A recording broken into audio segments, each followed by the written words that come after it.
네, 오늘이 5월 11일이죠. 오늘이 입양의 날입니다. 사실 5월은 여러 날들이 있죠. 굉장히 의미가 있으면서도 너무 날이 많아서 재정 지출도 심하고 힘들다고 생각할 수도 있는데요. 그런 이 날들이 있음으로 인해서 우리가 중요한 의미들을 새겨볼 수 있는 것 같아요. 국내 건전한 입양 문화를 정착시키기 위해서 제정된 입양의 날, 올해로 10회째인데요. 오늘 관련해서 남혜경 성가정입양원 원장님 모시고 우리의 입양 문화 또 얘기해 볼게요. 어서 오십시오. 네, 안녕하십니까. 성가정입양원은 국내 입양 이 관련해서 아주 오랫동안 참 일을 해오신 곳인데요. 소개 좀 간략하게 먼저 좀 해주십시오. 네, 성북동에 위치하고 있는 저희 성가정입양원은요. 1989년 5월 11일 고 김수환 추기경님께서 설립하신 국내 입양 전문기관입니다. 네. 고 김수환 추기경님께서는 낙태를 반대하시고 생명의 존엄성을 역설하시는 그 실천의 일환으로 성가정 입양원을 설립하셨는데요. 현재까지 2,700여 명의 아동들이 국내 입양 결혼되어서 저희들과 가족처럼 계속 지내고 있습니다. 그 설립 당시 한국의 그 입양 사정은 해외 입양 중심이었기 때문에 국내 입양의 볼모지였다고 볼 수 있고요. 그러나 해외 입양된 아동들이 여러 가지 문화적 차이와 인종차별에 노출되면서 다양한 문제 속에 있었기 때문에 그러한 것들을 도와주고 우리 아이들을 우리 손으로 키우자는 슬로건으로 그렇게 설립되어서 지금까지 일해오고 있습니다. 네, 저도 지나면서 들렸던 기억이 있는데요. 김수환 추기경 사진, 아이들과 찍은 사진도 봤던 것 같고요. 관련해서 거기서 자란 아이들이 또 성인이 되고 사회에서 여러 영향력을 끼치고 있더군요. 관련된 기사도 본 적이 있습니다. 말씀하신 것처럼 이제 우리가 그동안은 우리 아이들을 해외로 내보내는 그 해외 입양이 많았지 않습니까? 그런데 특별히 성가정입양원은 처음부터 그러면 우리는 국내 입양만을 하겠다 이렇게 해서 시작을 하신 건가요? 네, 설립 당시부터 국내에서 유일한 국내 입양 전문 기관입니다. 그래서 저희는 국내 입양만 진행하고 있고요. 그렇게 하게 된 계기가 모든 아동들은 태어난 나라에서 본인이 태어난 친생 부모 밑에서 성장할 때 가장 행복하고 건강하게 자랄 수 있다는 기본적인 철학과 권리의 배경을 두고 있습니다. 그러나 해외로 입양될 경우에는 그 아동들의 어떤 정서적인 차이, 그다음에 문화적 차이 그런 것들 안에서 충분한 행복을 누리기에는 여러 가지 제한점이 있다고 생각하기 때문에 자기 목소리를 낼 수 없고 자기 표현을 할 수 없는 아동들을 위해서 국가와 사회와 어른들이 그 아이들이 원가정과 가장 유사한 환경에서 성장할 수 있도록 도와야 된다는 취지에서 저희는 국내 입양만 선택하고 있습니다. 네. 해외 입양이 그동안 우리나라의 좀 입양 시스템에서 주류를 이뤘던 것은 이제 아무래도 외국분들이 그만큼 입양이나 자녀들을 또 남의 나라 아닌데도 데려다가 키운 거 아니겠어요? 우리가 이제 그런 데 대한 문화가 좀 어렵고 없었던 거죠. 이제 국내 입양을 쭉 오랫동안 해요. 지금은 그러면 이 입양을 주선하거나 함께하는 업체들이 또 국내 입양 쪽도 이전보다는 좀 많이 신경을 쓰고 있나요? 이전보다는? 네, 해외 입양 중심으로 하던 기관들도 지금은 이제 국내 입양에 같이 사업을 하고 그렇게 하고 있지만 여전히 국내 입양은 아직 인식도 부족하고 그다음에 입양특례법 개정 이후에 입양 신청 수가 줄고 있기 때문에 국내 입양은 여전히 좀 어려운 여러 가지 제한점들이 있습니다. 그러게요. 인식은 우리 아이들을 우리가 키워야 된다는 인식은 이전보다 높아졌습니다만 현실적으로 사실은 국내 가정의 입양은 아직까지 좀 길이 멀어 보이는군요. 1989년 오늘 이제 성가정입양원이 생겼으니까 26년 세월인데 앞서 이곳을 거쳐간 아이들이 2,700명이라고 하신 걸 제가 잠깐 들었습니다. 2,700명. 대단한 숫자로만 보면 하나하나 또 사정들이 있겠지만 그러면 평균적으로 한 해 몇 명 정도 아이들이 한 해 100명 정도 아동들이 국내 입양이 됐었습니다.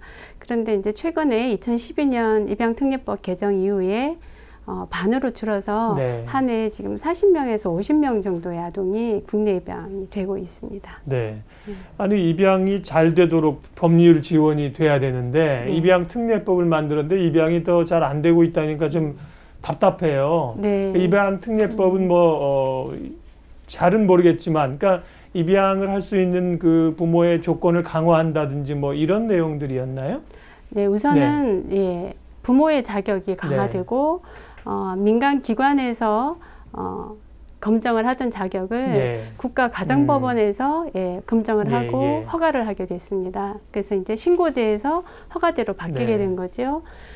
그러나 그 이전의 부모 자격과 지금 법원 허가를 한다고 해서 특별하게 더 달라진 것은 없습니다. 그 이전에도 대부분의 민간 기관들이 부모 자격을 검정할 때 보든 뭐 경제력, 심성, 그 다음에 양육 태도 이런 것들을 여전히 보고 있고요. 그 다음에 뭐 심리검사, 건강검진 당연한 것들이라고 생각을 합니다. 그러나 입양특례법 개정 이후에 가장 어려워진 부분은 입양 대상 아동이 되는 것이 훨씬 더 까다로워지고 어려워졌습니다. 예, 거기도 조건이 그럼 뭐 있습니까? 네, 예를 들면 지금 대부분 미혼 생부모의 자녀들인데요.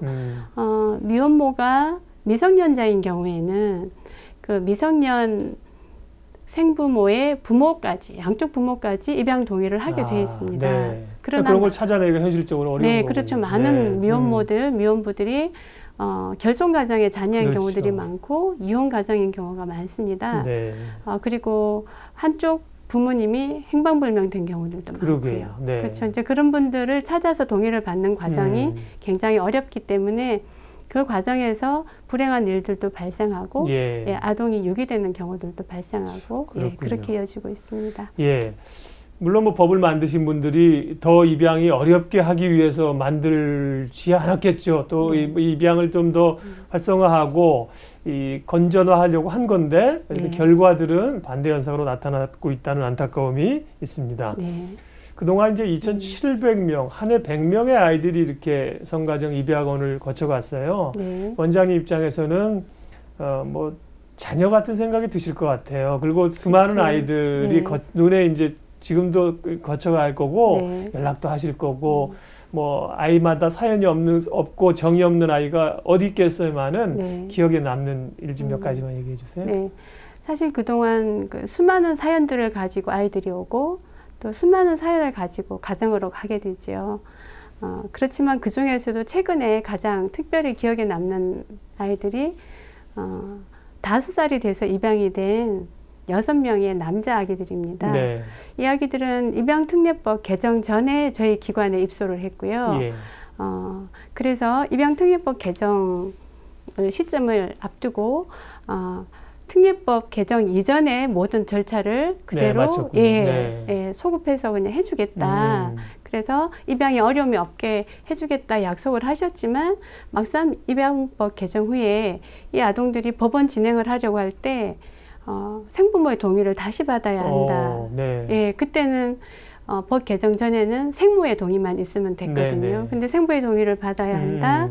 그리고 단독 호적을 창설해야 하는데 그 부분에서 법원에서 계속 기각이 됐습니다. 그래서 서울시 보건복지부하고 굉장히 어렵게 소통을 해서 그 아이들 단독 호적을 창설했는데 그렇게 어렵게 창설했지만 부모님이 나타나지 않아서 어려움이 많았는데요.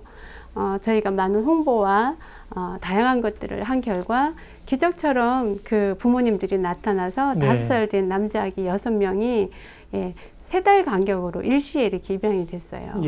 그때 저희가 어떤 그 느꼈던 감격이나 그 마음 안에 여러 가지 다양한 어떤 감정들은 지금도 잊을 수가 없습니다.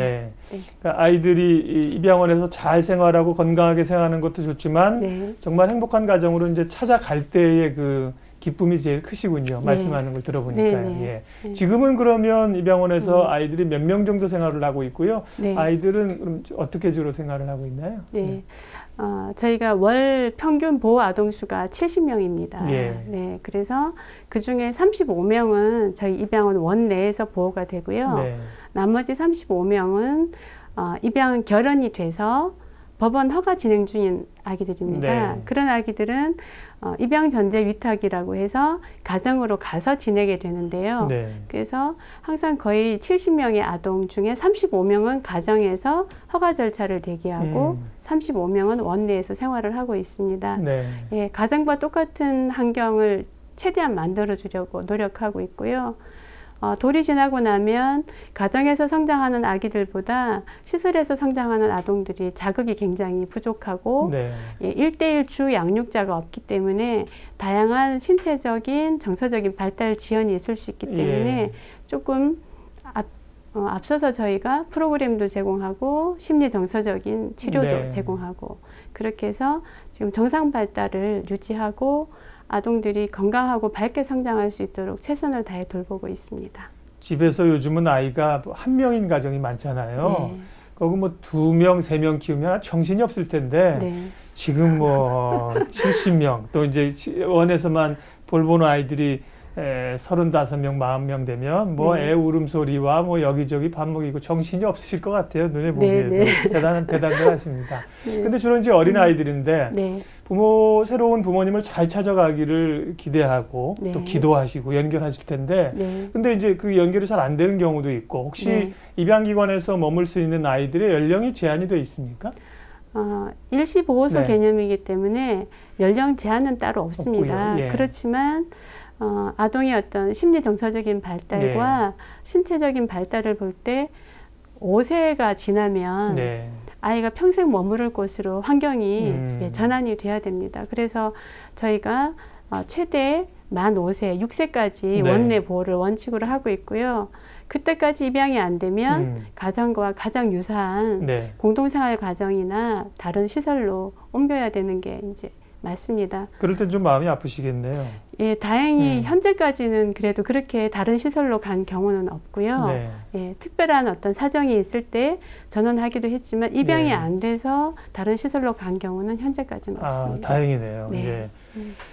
26년이란 기간 동안에 이제 설립 과정에 함께 하셨던 고 김수환 주기경부터 해서 우리 네. 원장님이나 많은 또 우리 수녀님들이나 얼마나 고생이 많으셨겠어요. 그러면은 원장님은 성가정 입양원에 꽤 오랫동안 계셨겠어요? 네. 아니요, 저는 예, 제가 6년 정도 6년 정도 되셨군요. 아니요, 그 원장이 되기 전에 6년 정도 네. 아동들을 돌봤고요. 네네. 그 이후에 지금 원장으로서 사도직을 하게 된 건 지금 4년 정도 됐습니다. 그러시군요. 4년도 짧은 기간이 아니죠. 네. 네. 어떠세요? 함께 이렇게 특별히 또 여러 가지 그 직책들이 있으실 텐데 성가정 입양원 같은 데서 아이를 돌보는 이런 데 있으시면서 좀 함께 하시는 분들이나 원장님이나 가장 힘든 점은 뭡니까? 사실 아이들을 돌보는 과정은 우리가 아이가 자라면 부모도 같이 자란다 이런 이야기처럼 저도 아이들을 기르고 함께 지내면서 굉장히 성장하고 성숙하는 부분이 많이 있고 감사한 사도직입니다. 그러나 가장 어려운 점은 처음 설립 당시부터 지금까지 아동에게 최선의 이익이 되도록 그러한 관점에서 접근하는 정책과 제도가 아직까지도 안정적이지가 않습니다. 그래서 그러한 부분들이 저희가 아기들을 돌보고 입양을 보내는 과정에서 겪게 되는 가장 큰 어려움이라고 볼 수 있겠습니다. 네. 그 입양을 하시는 그 부모들의 자격 요건과 관련해서 앞서 이제 법률 개정 관련된 얘기도 하셨는데요. 지금 그러면 입양을 하시려는 분들은 기본적으로 어떤 조건이 충족돼야 합니까? 예, 이제 그 부분도 이제 법적으로 명시가 되어 있지 않아서 많은 분들이 어려워하십니다. 그러나 법적으로 명시된 부분은 아동과 양부모가 될 자의 나이 차가 60세 이하여야 한다. 법률적으로는 그렇게밖에 없습니까? 네, 그렇게 돼 있고 아동이 독립할 때까지 양육과 교육을 제공할 수 있는 재정적인 배경이 있어야 한다. 그 정도가 되어 있습니다. 그러나 이제 실제 법원 허가 절차를 진행하다 보면 주거할 전세집이나 자택이 있고요. 그 다음에 부모의 연령이 아동과 차이가 60세까지는 좀 너무 차이가 나는 것 같고요. 한 그렇겠네요. 50세 정도까지는 가능할 것 같고요. 그 다음에 신체 건강하시고 심리 정서적으로 건강하신 분이면 누구나 입양을 하실 수가 있습니다. 지금 그러면 이제 성가정 입양원은 성북동에 있다 그러셨죠? 네. 26년 전에는 지금은 뭐 성북동이 주변에 아파트도 많이 들어서고요. 네. 그렇지만 그 또 성북동에 뭐 외교관 단지도 있고 그렇죠. 고급 집들도 많고 그런데 네. 26년 전에 그 성가정 입양원 세우실 때는 주변이 그렇게 건물들이 많지 않았겠어요? 주변에 아무것도 없고 그냥 산이었습니다. 그렇군요. 네. 예. 산이었는데 네. 지금은 그야말로 저희가 대사 관저 단지 가운데 아주 좋은 곳에서 네. 살고 있습니다. 시설 운영은 어떻게 하세요? 네. 경제적으로 운영은 뭐 정부 지원이 있습니까? 혹은 이제 후원하시는 분들이 많습니까? 네, 정부 지원을 받게 된 건 그렇게 오래되진 않았습니다. 그리고 정부 지원을 받는다 하더라도 아동 한 명당 생계비가 월 38만 850원 예. 나오는데요. 그건 분유값, 기저귀값 안 됩니다. 네. 그리고 양육수당은 대한민국에서 태어난 모든 아기들에게 주어지는 양육수당 저희에게 주어지고요. 예. 그리고 운영비나 인건비 지원이 없기 때문에 전체 예산의 80% 이상이 후원금에 의존해서 운영이 되고 있습니다. 네. 그렇군요. 혹시 후원을 하거나 또 와서 이제 네. 재정적 후원 말고 자원봉사 하시는 분도 있죠. 말씀 나온 길에 네네. 후원을 하거나 자원봉사를 통해서 함께 좀 하고 싶으신 분들은 어떤 방법을 이용하면 되죠? 네, 가장 간단한 방법은요. 네. 그 인터넷 홈페이지에 네. 죄송합니다. 저희 성가정 입양원을 검색하시면 저희 홈페이지가 나옵니다. 그 홈페이지로 들어오시면 후원 관련해서 안내가 상세하게 나와 있고요. 예. 그리고 아니면 전화를 주시면 저희가 또 그 후원할 수 있는 방법, 자원봉사할 수 있는 방법을 상세하게 안내 드릴 수 있습니다. 네. 자원봉사 하시는 분들은 주로 어떤 분들이 오셔서 어떤 일들을 함께 좀 도와주시나요? 지금 같은 경우. 네. 가장 손이 필요한 곳이 뭐 다름 아닌 아기 돌보는 봉사와 그다음에 빨래방 봉사. 그래서 많은 아기들이 아침부터 저녁까지 함께 생활하다 보니까 빨래가 웬만한 세탁소보다 훨씬 많죠. 근데 많은 분들이 그 아기 돌보는 봉사는 많이 하기를 원하시는데 빨래방 봉사는 크게 원하는 분들이 많지 않으세요. 그래서 빨래방 봉사자 많이 필요하고요. 그리고 아기를 돌보는 시간도 오후 4시에서부터 7시가 항상 부족합니다. 그렇겠네요. 주로 오전 같은 경우는 시간을 내서 좀 오실 수 있는데 그 시간이 주부들은 집으로 들어와서 저녁 준비를 하시는 시간이고 직장인들은 퇴근 전이라 그 시간이 항상 부족한데요. 혹시 그 시간이 가능하신 분들은 연락 주시면 즉시 봉사가 가능하시리라 생각합니다. 그래요. 입양에 관한 오늘 이제 입양의 날인데요. 원장님 모셔서 좋습니다. 저희가 제 기억으로는 이제 지난해 입양회 때는 그 입양의 날에는 입양 특례법 바뀐 거 관련해서 뭐 좀 잘한 점 뭐고 이렇게 막 얘기를 했던 것 같아요. 그것도 물론 우리가 알아야 될 필요성이 있지만 그런 지적도 좀 해주셨지만 실제로 이렇게 성가정 입양원에서 하시는 일들을 말씀해 주시니까 훨씬 더 도움이 돼요. 근데 입양에 대한 그 사회적인 인식이 최근에 뭐 유명인들이 아이들을 입양하기도 하고 이전보다는 그 인식이 많이 사회적으로 높아진 것도 같습니다. 어느 정도 수준이라고 생각하세요? 저희가 처음 시작할 때보다는 그래도 많이 그 입양이 뭐 자선의 개념에서 지금은 그래도 한 생명을 자녀로 받아들이는 것이다 하는 개념 정도까지는 왔는데요. 그러나 여전히 여아 신생아를 선호하는 입양 문화는 변화가 되지 않고 있어서 남자 아기들의 입양이 굉장히 어렵고 불리합니다. 그래서 그런 특히 요즘 여아 선호 사상이 더 두드러지면서 남아들이 입양 환경에서 굉장히 불리한 조건에 있는데요. 우리가 아이를 내 친자를 출산을 할 때에도 여러 가지를 희망하지만 막상 낳으면 그냥 내 아이잖아요. 그죠? 그 입양도 마찬가지로 생각합니다. 그렇군요.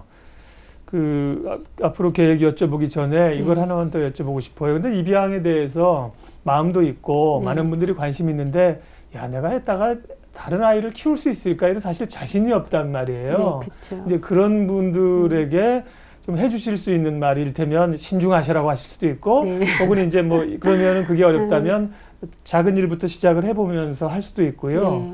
하고는 싶지만 뭐 자신이 없는 그런 분들을 위해서는 어떤 말씀 해주세요? 네. 저희가 2,700 케이스를 진행하면서 네. 만난 수많은 그 부모님들 이야기를 들어보면 네. 초기에는 생물학적으로 나와 연결되지 않은 아이이기 때문에 여러 가지 불안이 있습니다. 그리고 흔히 남의 아이를 어떻게 키우냐 이런 이야기도 하십니다. 그러나 입양은 내 아이를 키우는 일입니다. 남의 아이가 아닌 내 아이를 네. 키우는 일이고, 그리고 막상 가족이 되고 같이 살다 보면 내가 배로 낳았는지 가슴으로 낳았는지 구분이 안 된다고들 대부분 이야기하십니다. 그래서 너무나 어렵고 좋은 일이 아닙니다. 내 아이를 키우는 일이고 누구나 하실 수 있는 일이기 때문에 용기를 내시면 좋겠습니다. 알겠습니다. 섣부르게 하지 마십시오. 이렇게 얘기 안 하시고 용기를 내라고 말씀을 하셔서 힘이 네. 됩니다. 마지막으로 성가정 입양원 그동안 26년 동안 아주 오랜 길을 힘겹게 또 의미 있게 걸어오셨는데요. 앞으로의 계획 좀 말씀해 주고 가세요. 네. 여전히 국내 입양이 어렵고 다양한 제한점들 속에서 쉬운 일은 아닙니다. 그러나 단 한 명의 아이도 해외로 가는 일이 없이 우리 땅에서 다 성장할 수 있을 때까지 저희는 최선을 다해서 국내 입양을 홍보하고 국내 입양 인식을 개선하고 아이들을 동반하면서 이 길을 계속 갈 것입니다. 그리고 입양법 개정 이후에 많은 가정들이 공개 입양을 선택하고 있고, 그렇게 되면서 생애 주기별로 다양한 동반이 필요합니다. 그런 사후 동반을 지속적으로 하면서 모든 입양 가족들이 흔히 배로 낳은 그런 어떤 우리의 혈연 중심의 가족과 다름없이 행복하고 건강하게 살아가실 수 있도록 저희가 이 땅에서 최선을 다해서 계속 동반하고 노력하고자 합니다. 네, 오늘 입양의 날을 맞아서 남혜경 성가정 입양원 원장님 모시고 귀한 말씀 나눴네요. 시간 내주셔서 고맙습니다. 네, 감사합니다.